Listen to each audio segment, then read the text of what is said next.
Hello guys, मेरे YouTube channel में आपका स्वागत है। मेरा नाम मोमिश है। तो आज हम इस वीडियो में डिस्कस करने वाले हैं कि why mutual funds are a bad investment. जी हाँ, मैं आपको यहाँ पे डिसएडवांटेजेस बताने वाला हूँ म्यूचुअल फंड के बारे में। जी हाँ, आपको अभी तक मेरे सारे वीडियो दिखे होंगे जिसमें मैं म्यूचुअल फंड की तारीफें करते आया हूँ, लेकिन यहाँ पे मैं जो म्यूचुअल फंड के थोड़े डिसएडवांटेजेस के बारे में आपको बताने वाला हूँ कि क्या म्यूचुअल फंड में क्या क्या चीजें जो है आपको फेस करनी पड़ेगी। मतलब क्या क्या, अगर आप उससे अगर इम्यून रहेंगे, इससे अगर आप बच सकते हैं, तो डेफिनेटली आपको एक म्यूचुअल फंड में एक अच्छा खासा रिटर्न मिलेगा। लेकिन अगर आपको ये चीजें आपको कंसिडर करनी पड़ेगी जिसके म्यूचुअल फंड जो है उसका थोड़ा बहुत मतलब डिसएडवांटेजेस है।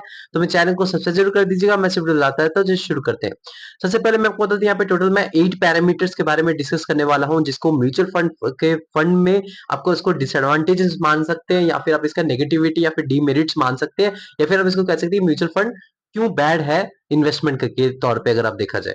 तो नंबर वन में आता है आपका मैनेजमेंट फीस एंड एक्सपेंसेस। जी हाँ, देखिए, आप मैनेजमेंट फीस एंड एक्सपेंसेस क्या होता है कि जैसे आपने एक म्यूचुअल फंड को परचेस करा, तो वहां पे आपने एक एक्सपेंस रेशियो देखा होगा। एक्सपेंस रेशियो बेसिकली क्या होता है कि आपका प्रॉफिट के उतना परसेंटेज आपको उनको पैसा देना पड़ता है, जो फंड मैनेजर्स है, जो मैनेजमेंट फीस से कहा जाता है। देखिए, आप तो दिमाग लगा नहीं रहे हैं। दिमाग जो लगाने वाले हैं वो फंड मैनेजर्स ही हैं। वो दिमाग लगा के पर्टिकुलर स्टॉक्स में इन्वेस्टमेंट करते हैं आपका पैसा लेके, तो वो आपको रिटर्न दिलवा रहे हैं, तो उनको एक ऐसे मैनेजमेंट फीस देना पड़ता है। लेकिन अगर आप यहाँ पे शॉर्ट टर्म के लिए इन्वेस्टमेंट कर रहे हैं, मतलब मान लीजिए आप 3 या 4 महीने या 5 महीने में इन्वेस्टमेंट कर रहे हो, अगर आपको रिटर्न बहुत ही कम मिल रखा है, मतलब 2 या 3% तक रिटर्न मिल रखा है, और आप एग्जिट मार रहे हैं, और मान लीजिए आप एग्जिट मार रहे हैं, तो आपको कम से कम जो एक्सपेंस रेशियो है उसका आपको मैनेजमेंट फीस देना पड़ेगा, प्लस आपको 1% तक का एग्जिट लोड देना पड़ेगा। मतलब आपने शॉर्ट टर्म में ही एग्जिट मार लिया। उसके अलावा अगर आपको टैक्स देना पड़ेगा, मतलब जैसे आप अगर आप इंडियन इनकम टैक्स लैब में आते हैं, तो आपको शॉर्ट टर्म के प्रॉफिट के हिसाब से आपको टैक्स देना पड़ेगा। जैसे मान लीजिए 20% तक का टैक्स देना पड़ेगा, तो आपको प्रॉफिट भी कम हुआ होगा। मतलब मान लीजिए 1-2%, उसमें से आप सारा पैसा वो भी दे दे रहे हैं, और आपका आपने इन्वेस्टेड रह रहे हैं 6 से 7 महीने। 6 से 7 महीने में आपने देखा कोई मार्केट ऊपर नीचे हुआ ही नहीं है, आपको प्रॉफिट बहुत ही 1% या फिर मिनिमल प्रॉफिट हुआ है। तो वो चीज में आपका एक नेगेटिव पॉइंट बन जाता है। नंबर टू में हो गया लैक ऑफ कंट्रोल। जी हाँ, आपके हाथ में कंट्रोल नहीं है। आपने उस पर्टिकुलर म्यूचुअल फंड में इन्वेस्टमेंट कर दिया, आपने रिसर्च करा फंड मैनेजर के बारे में कि हाँ, ये फंड मैनेजर का ये स्ट्रेटेजी है, लॉन्ग टर्म के लिए ये आपको एक अच्छा खासा रिटर्न दिलवा रहा है। लेकिन अचानक से क्या हुआ कि फंड मैनेजर चेंज हो गए और कोई दूसरा फंड मैनेजर आ गया। आपने उस फंड में इन्वेस्टमेंट करा है, तो वो फंड मैनेजर की स्ट्रेटेजी भी बदल जाती है। उसने जो जो आपने स्टॉक्स जो रिसर्च किया था कि ये स्टॉक्स इस पर्टिकुलर फंड में है, बाद में वो चेंज कर देता है, क्योंकि वो फंड मैनेजर भी चेंज हो गया। तो उसके दिमाग में जो है वो चीजें भी चल डिफरेंट चलती है, तो वो अपने हिसाब से वो एडजस्ट कर देता है। तो उसमें क्या है कि आपके हाथ में कंट्रोल नहीं है। कंट्रोल जो है वो फंड मैनेजर के हाथ में है, और फंड मैनेजर वो चेंज होते रहते हैं बीच बीच में। तो ये बड़ा इश्यूज, बड़े बड़े बड़े इशू ये थोड़ा बन जाता है अगर आप इसमें इन्वेस्टमेंट करते हैं, क्योंकि आप रिसर्च भी कर रहे हैं, टाइम वेस्ट भी कर रहे हैं, और बाद में देखा कि 5-6 महीने में आपका फंड मैनेजर ही चेंज, और उसके बाद वो अपना जो स्टॉक्स उसने अपने पोर्टफोलियो में रख रखा है वो भी सारा चेंज। तो ये चीजें हैं जो आपको फेस करनी पड़ती है, डिसएडवांटेज इसका बड़ा है। नंबर थ्री हो गया आपका परफॉर्मेंस वेरिएबिलिटी। जी हाँ, आपको एक फिक्स रिटर्न नहीं मिलता है म्यूचुअल फंड में, चाहे आप किसी में भी इन्वेस्टमेंट करें। हाँ, उसमें एक रेंज बता सकते हैं, लेकिन स्मॉल कैप फंड का तो आप रेंज भी नहीं बता सकते। स्मॉल कैप फंड में तो आपको 50% तक का कंटिन्यूस रिटर्न भी मिल जाता है, 40% तक का भी रिटर्न मिल जाता है, तो कभी कभार आपको नेगेटिव रिटर्न भी मिल जाता है, या फिर 10 या 15% तक का रिटर्न मिलता है। उसका रेंज बताना भी बड़ा मुश्किल हो जाता है स्मॉल कैप कैटेगरी में। तो ऐसे कुछ कुछ म्यूचुअल फंड है जिसका आप रेंज भी नहीं बता सकते, लेकिन कुछ कुछ फंड है जिसका आप रेंज बता सकते हैं। जैसे आपका इंडेक्स फंड हो गया, आपका हाइब्रिड फंड हो गया, आपका डेब्ट फंड हो गया, उसका आप रेंज बता सकते हैं, क्योंकि आपको पता है कि ये जो है फंड है, इसका एक रिटर्न जो है वो पास्ट अगर 20 ईयर्स, 30 ईयर्स और 50 ईयर्स का अगर देखे जाए तो इतने का ही उतना रहता है, और इसी टाइप के ही इसका अप्रोच रहता है अगर आप ये कैटेगरी में आप इन्वेस्टमेंट करते हैं। तो ये थोड़ा बहुत आपको परफॉर्मेंस वेरिएबिलिटी को भी कंसिडर करना पड़ता है। नंबर फोर हो गया टैक्स इनएफिशिएंसी। जी हाँ, देखिए, अभी अगर आप देखें तो टैक्स टैक्स की बात करें तो इसमें टैक्स का बड़ा प्रॉब्लम रहता है। अगर आप शॉर्ट टर्म में सेल करके एग्जिट मार रहे हैं, तो आपको 20% तक का शॉर्ट टर्म कैपिटल गेन पे टैक्स लगेगा, 20% तक का। जी हाँ, अभी ये बेसिकली नया आ रखा है, अभी फाइनेंशियल ईयर में इन्होंने इशू कर रखा है कि 20% तक का टैक्स लगेगा, और अगर आपने लॉन्ग टर्म के लिए होल्ड करा, मतलब मोर देन 1 ईयर्स, तो आपको 12.5% तक का टैक्स पड़ेगा अपने प्रॉफिट पे। तो यहाँ पे थोड़ा टैक्स में बचना थोड़ा मुश्किल हो जाता है, थोड़ा बहुत यहाँ पे टैक्सेशन इश्यू आपको फेस करनी पड़ती है। उसके अपार्ट फ्रॉम दिस मैंने आपको बताया कि आपको एग्जिट लोड देना पड़ता है, आपको दूसरे एक्सपेंसेस देने पड़ते हैं, जैसे एक्सपेंस इश्यू हो गया, उसके बाद आपका अगर प्लेटफॉर्म फीस भी है, जिस प्लेटफॉर्म में आप इन्वेस्टमेंट कर रहे हैं वहां पे भी आपको देना पड़ता है। तो ये चीजें जो है बहुत सारी चीजें अगर सम अप हो जाती है तो आपको प्रॉफिट जो है वो थोड़ा बहुत कम कर देती है। तो ये चीजें भी आपको थोड़ा ध्यान रखना पड़ेगा। तो टैक्स टैक्स इनएफिशिएंट इसको आप मान सकते हैं। नंबर 5 हो गया आपका हिडन रिस्क।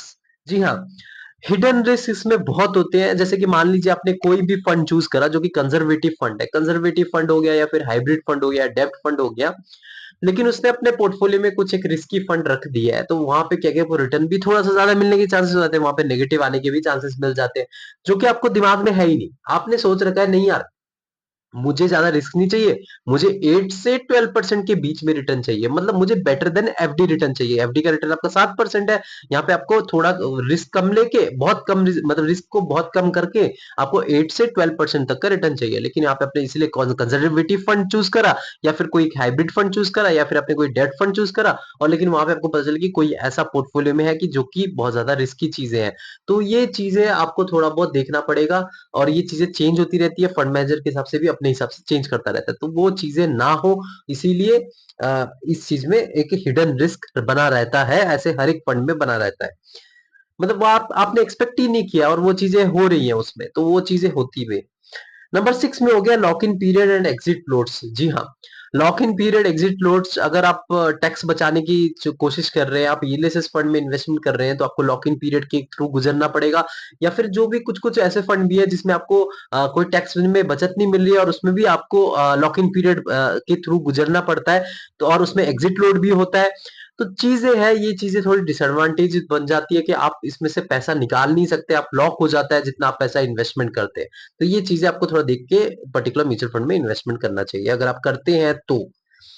नंबर 7 है under performance in bear market. जी हाँ, जब बियर मार्केट चलता है ना, अगर कंटिन्यूसली 1-2 साल तक चलेगा ना, तो वो कुछ भी रिटर्न नहीं मिलेगा, उल्टा आपका पैसा जो नेगेटिव जाता रहेगा। आप एसआईपी भी करते रहिए, नेगेटिव जाता रहेगा। ये चीजें मैंने खुद फेस कर रखी है, मैंने एसबीआई स्मॉल कैप फंड में फेस करा था। 2 साल तक मैंने इसमें इन्वेस्टमेंट करा था, मैं पैसे लगा रहा हूँ नीचे जा रहा है, फिर पैसा लगा रहा हूँ फिर नीचे जा रहा है, उसके बाद पैसा लगा रहा हूँ, 2 साल तक चलता रहा। मैंने बोला, क्या हो रहा है ये, मतलब बहुत ही बुरा हाल हो जाता है। उसके बाद आपका बियर मार्केट जब चलता रहता है, तो आपको ये चीजें आपके दिमाग में तब आती है कि भाई मैंने ऐसा ऐसा एफडी कर दिया होता है यार, एफडी में मुझे 2 साल तक 14% तक या 15% तक का रिटर्न मिल गया होता, वो भी फिक्स रिटर्न। यहाँ पे तो यार मैंने लगा दिया पैसा, मेरा यहाँ पे तो नेगेटिव में चला गया, नेगेटिव 20% 30% चला गया मेरा जो वेल्थ था। तो ये जो चीजें हैं आपको उससे भी गुजरना पड़ेगा, तो बियर मार्केट का भी ध्यान रखें। इसलिए अगर म्यूचुअल फंड में इन्वेस्टमेंट करते हैं, बेकार का पैसा ही इन्वेस्टमेंट करिएगा, और लॉन्ग टर्म के लिए इन्वेस्टमेंट करिएगा तो आपको फायदा रहेगा थोड़ा बहुत। लेकिन अगर शॉर्ट टर्म के लिए सोच के आए हैं तो डेफिनेटली यहाँ पे आपको डिसएडवांटेज देखने को मिलने के चांसेस मिलते हैं। नंबर 8 में हो गया आपका ओवर डाइवर्सिफिकेशन। जी हाँ, आप यहाँ पे डाइवर्सिफिकेशन तो कर रहे हैं, मैंने आपको हर एक वीडियो में बता रखा है, जब पोर्टफोलियो बनाते हैं अपना, तो large cap small cap mid cap तीनों का आप कैटेगरी को चूज करके कैसे किस प्रोपोर्शन में आपको चूज करना है, किस कैसे आप रिस्क ले सकते हैं, वो मैं आपको बताता रहता हूँ। लेकिन जब यहाँ पे आपको ओवर डाइवर्सिफिकेशन चूज कर लेते हैं ना, तो आपको प्रॉब्लम आती है। मतलब मान लीजिए आपने कोई फंड चूज करा, जैसे मान लीजिए एक्सिस ब्लू चिप फंड जो लार्ज कैप फंड का जो फंड है, उसको चूज करा। उसके बाद आपने चूज करा नहीं यार, मेरे को कैनेरा ब्लू चिप फंड चाहिए, तो ये दोनों ब्लू चिप फंड है, आपने ये दोनों को ही चूज इन्वेस्टमेंट कर दिया, तो क्या हुआ, दोनों का ओवरलैप हो रहा है और आप सोच रहे हैं डाइवर्सिफाई कर रहे हैं, दोनों डाइवर्सिफाई नहीं हो रहा है, ओवर डाइवर्सिफिकेशन के चक्कर में आ रहे हैं, ओवरलैप भी हो रहा है।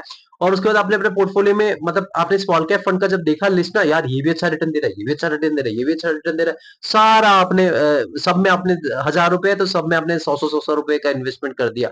तो ये चीजें जो आपका ओवर डाइवर्सिफिकेशन की तरफ जा रहा है, ये ज्यादा अच्छा नहीं होता है। आप मिनिमम 5 म्यूचुअल फंड, ज्यादा से ज्यादा 6 म्यूचुअल फंड अपने पोर्टफोलियो में रखिए, और वो भी प्रॉपर डाइवर्सिफाई करके, ओवरलैप ना हो। तो ओवर डाइवर्सिफिकेशन भी एक बहुत बड़ा इशू है, ये चीज नहीं होना चाहिए। तो ये ओवरऑल कंक्लूजन था जो मैंने आपको बताया कि जिसको डिसएडवांटेज है म्यूचुअल फंड में इन्वेस्टमेंट करने के। लेकिन हाँ, अगर आप लॉन्ग टर्म के लिए सोच के आ रहे हो और आप बेकार का पैसा लगा रहे हैं, मतलब अगर आप 10 साल का सोच के आ रहे हैं, 8 साल का सोच के आ रहे हैं और बेकार का पैसा लगा रहे हैं, मतलब आपको पैसे की इमरजेंसी फंड में, इमरजेंसी टाइम में जरूरत ही नहीं है, तो तब आपको एक अच्छा खासा प्रॉफिट मिल सकता है।